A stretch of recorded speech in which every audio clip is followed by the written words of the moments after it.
How you doing, guys? Welcome to the next edition of the Rant is Due. My name's Chris. I couldn't get to this video fast enough today. It happened last night. Today we're going to talk about the UConn Mississippi State college women's basketball game. Don't mind the background noise. My stepson has a few friends over upstairs. They're playing the Xbox. They're pretty obnoxious, as teenage boys will tend to be. But let's just quick get into this because I have a lot to say, but I want to make this real quick. What an amazing run by UConn, 111 games. Some teams with some pretty talented kids, and a lot of people like to say that they win the games because they have all of the recruits and they have better talent than everybody else on the court at any given time. And while that does hold some partial truth to it, they do get a lot of recruits. They get a lot of recruits because of Gino Auriemma.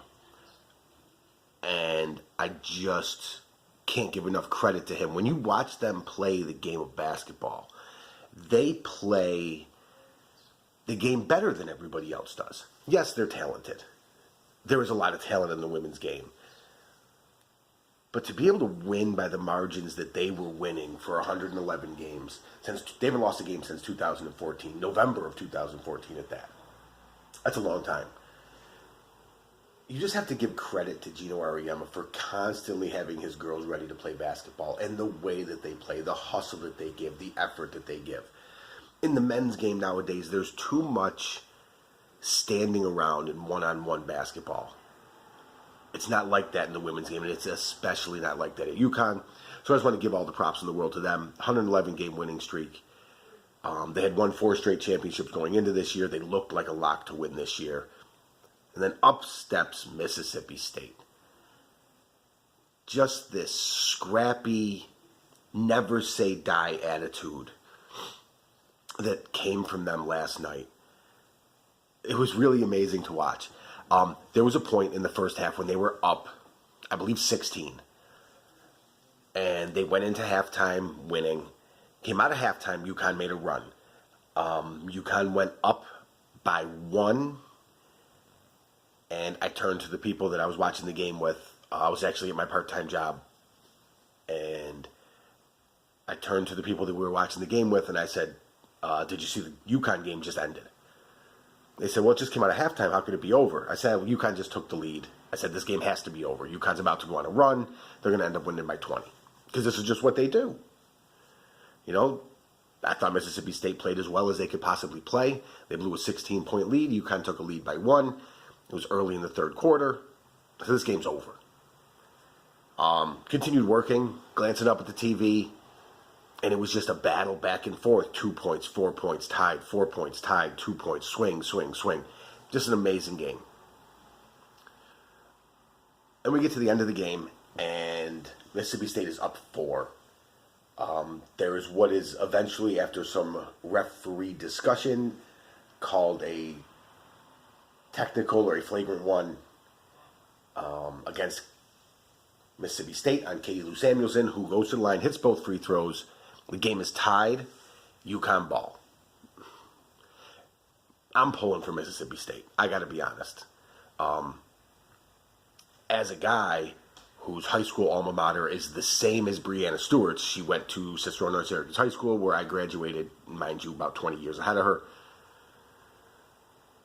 I followed UConn pretty rigorously while she was there and watched them and cheered for them because of Breanna Stewart.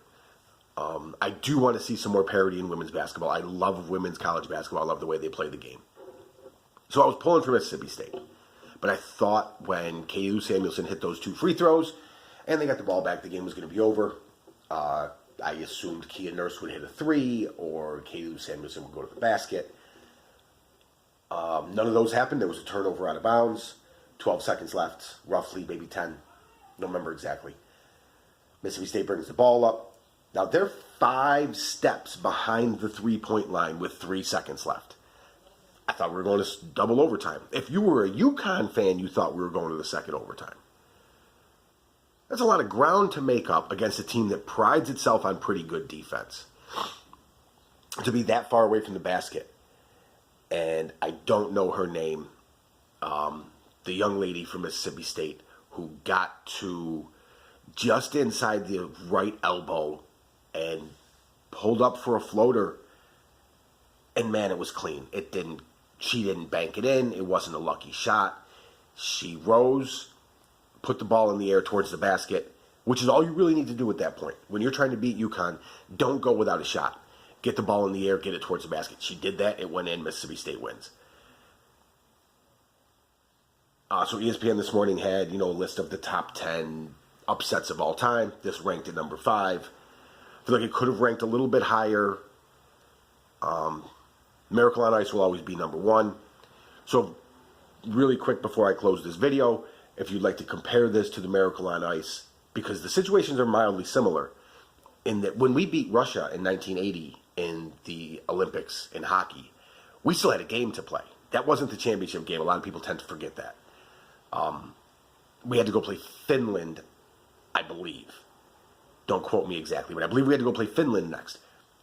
Now Mississippi State has to go play another game to win the championship. This game will never be forgotten. However, we remembered better if they win again. I'm pulling for Mississippi State. Let's go. Women's college basketball. My rant is due.